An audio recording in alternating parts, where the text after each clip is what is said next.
Andamos. A gente chegou aqui tomando bênção da tia Nice, que emprestou a primeira panela pra gente fazer a feijoada.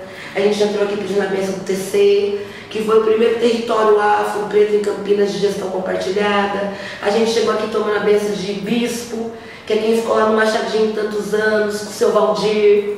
A gente chegou aqui tomando a bênção de Benedito Savuru. Tava lá na Padre Anchieta, que depois foi lá no Bosque, né, aqui lá no DIC, e que sempre esteve aqui com o pessoal do cursinho Herbert de Souza. E eu não vou aqui falar todos os grupos, porque olha, como que eu não vou falar do cupizeiro, como que eu não vou falar da bateria alcalina, como eu não vou falar das meninas das caixeiras, como que eu não vou falar? Então, gente, eu não vou falar do Urucuns, eu não vou falar, porque a nossa família é muito grande. E tem um ponto de jogo de Miracema, que ele começa rezando, ai meu Deus do céu, porque os pontos lá do interior do jongo fluminense, né, é meio rezado. Peço licença pai, peço licença mãe, peço licença tio. Eles rezam, falam, mas tem uma estrofe assim, que é, aí cheguei lá, briguei com não sei quem, falou não sei o que, e o refrão é, quero ver quem derruba o pau sem mexer com a minha família. Quero ver quem derruba o pau sem mexer com a minha família. E eu acho que é esse o sentido dessa rede, né? Quero ver quem derruba o pau sem mexer com a minha família, que a minha família Tainã, minha família Urucum, minha família Saburu, porque cada um de nós, que um que chamar, todo mundo vai estar lá. A gente não está lá no todo dia, a gente não está todo dia grudado, mas se não tiver problema falar, é agora, a gente fecha tudo isso aqui e corre. Isso foi construído pelos mais velhos, isso eu aprendi e isso tornou a Fazenda Roseira possível.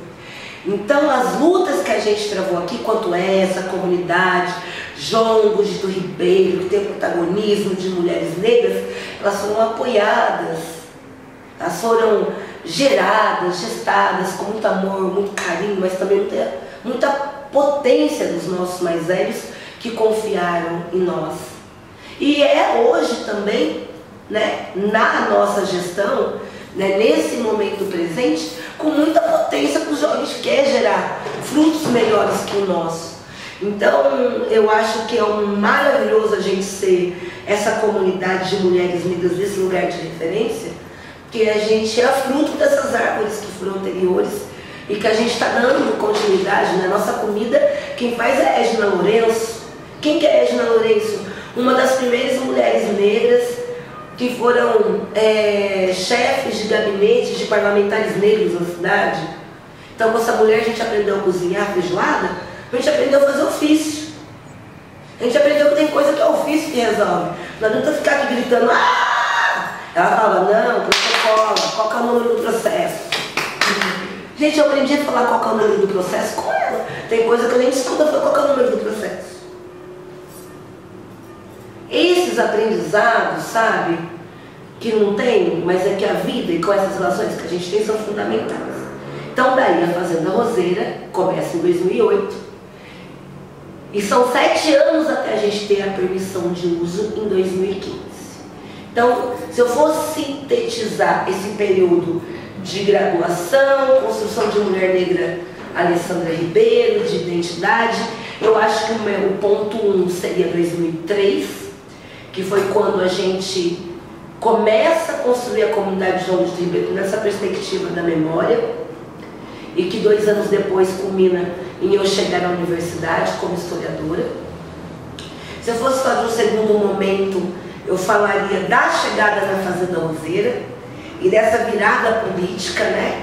Porque aqui na Fazenda Roseira, mais do que quanto jongo, que era memória, que era história, que era identidade, que era salvaguarda, era disputa política, porque a Roseira era um equipamento público. Mas aí ele teve que ser um equipamento público da cultura, porque ele podia ser de qualquer lugar. Ele podia ser da saúde, da segurança, da educação, da assistência social. Então a primeira luta nossa foi colocar esse equipamento da cultura, para depois que ele fosse da cultura, ter uma possibilidade de ser da comunidade Jongo de Ribeiro, e amarrando e costurando nisso, o jongo se tornando em 2005 um patrimônio nacional, a gente entendendo que era ser detentor de um bem, que era nacional, fazendo a luta para ser reconhecido municipalmente, porque quando a gente fala quanto jongo, a gente fala quanto um patrimônio do país, mas quanto um patrimônio do município. E todas essas coisas foram sendo atravessadas. Quanto à política de ponto de cultura, que foi o que possibilitou nosso primeiro trabalho com recurso, né? Porque a gente começa a ocupar a Fazenda Roseira e a primeira coisa que o ex-proprietário faz é arrancar a luz e a água. E nós ficamos sem água e sem luz 5 anos. Sem água, sem luz, sem água e sem luz, mas com capoeira e beca, que o grupo de capoeira foi o primeiro que veio para cá e ficou com a gente quase 4 anos. E ter a presença de capoeiristas aqui, engraçado, né? Quando a gente fala de ancestralidade, que quando a gente estuda, né, a história dos religiosos no passado, eles eram protegidos dos terreiros pelos capoeiristas. É por isso que na lavagem da escadaria, o primeiro cordão, até antes dos religiosos, são os capoeira, em reconhecimento a essa guarda que eles davam. E inconscientemente o astral fez a mesma coisa com a gente, que nós somos uma comunidade majoritariamente de mulheres negras, mas que o primeiro grupo que vem ocupar o espaço com a gente é o grupo de capoeira e beca, e que ficou com a gente até a gente estar fortalecido. Então, a capoeira, apesar de não ser uma prática cotidiana na nossa comunidade, da mesma forma que o Urucungos e que os outros grupos, a capoeira do Ibeca, mais do Mestre Marquinhos, mais do jogo de dentro, mais a capoeira quanto arte, manifestação e ancestralidade, também esteve muito presente nesse nosso cuidado com essa comunidade de jongo. Então, se tornar ponto de cultura tem muito a ver com esse primeiro momento, né, de recuperação da memória do jongo. Por isso que o nosso primeiro registro material é o livro Duas Marias do Medite, que Benedito Ribeiro teve 5 filhos, José Roberto, Carlos Augusto, Maria Alice, Maria Aparecida e justamente a minha tia do meio, Edith, com o nome. Como a tia Edith estava entre 2 Marias, a filha mais nova, Maria Alice, e a mais velha, Maria Aparecida, esse livro ficou com o nome Duas Marias do Medite, em homenagem a ela. E aqui trata basicamente a memória dos mais velhos da comunidade de João de Ribeiro. Nossa preocupação, mais do que repor a memória de Benedito Ribeiro, era salvaguardar a memória dos mais velhos, porque ali a gente entendeu que isso é fundamental. Foi muito difícil recuperar a memória do meu avô quando eu não tinha foto, quando eu não tinha áudio, quando eu não tinha imagem, quando eu não tinha texto, né? Eu só tinha oralidade. Então eu posso falar que a memória da minha mãe vai estar muito melhor registrada, porque tem livro, tem áudio, tem foto, e eu desejo que a minha também, né? Posso contribuir daqui uns 50 anos. Falar, nossa, já surgiu uma mulher que era assim. Então esse primeiro trabalho das Marias do Medite tem a ver com isso. E aqui também registra quando a gente começa a pensar poder público, como eu falei, que a Fazenda Roseira é um equipamento público de gestão da sociedade civil, e o Célio Turino foi fundamental no dia de enfrentamento com esse proprietário. Então aqui esse primeiro registro é o resultado do projeto Ponto de Cultura, né, quando a gente entra na rede dos pontos de cultura, que eu vou deixar com vocês depois todo esse material para vocês consultarem.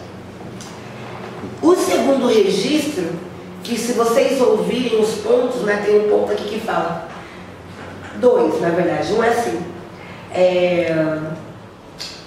quero ver jongueiro novo, quero ver jongueiro bom, quero ver jongueiro bom, milho virou pipoca na Fazenda Roseiral, quero ver jongueiro novo, quero ver jongueiro bom, quero ver jongueiro bom. Quem estava falando, né? A gente era milho na casa da minha mãe, todo cuidado pelos nossos mais velhos, e quando a gente sai daquele quintal para vir para a fazenda, a gente teve que virar pipoca, né? Porque a pipoca estoura. Aqui eram os jovens na frente e os mais velhos dando retaguarda, e era muito louco, porque dava medo. Então a gente canta milho virou pipoca aqui na Fazenda Roseiral, porque quero ver jongueiro novo, porque a gente era novo, mas a gente tinha que ser bom. E aí a resposta também que tem aqui nesse CD é: na Fazenda Roseiral, milho virou pipoca, eu com meu tambo na mão, senhorzinho, não me toca. Que era a certeza de que, apesar da gente estar ocupando uma fazenda do século XIX, que foi apropriada por um proprietário da elite baronesa, que a gente pode traçar todos os traços que isso nos impacta quanto afrodescendentes.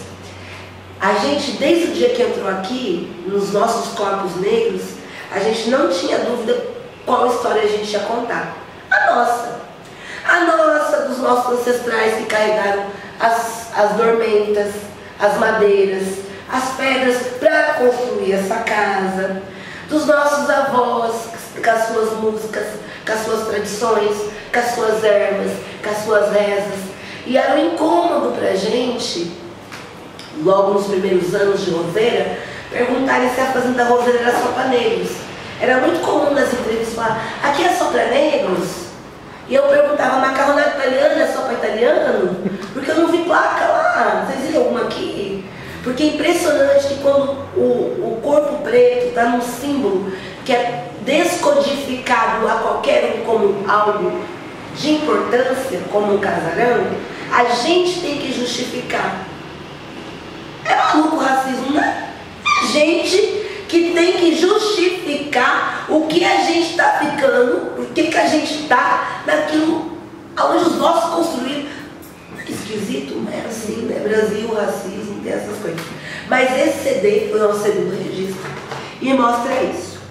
Aí estava aqui, 2011, na luta 12, e aí a gente tinha que conseguir a permissão de uso, que só saiu em 2013, o primeiro início de diálogo, a formalização da permissão no Diário Oficial em 2015,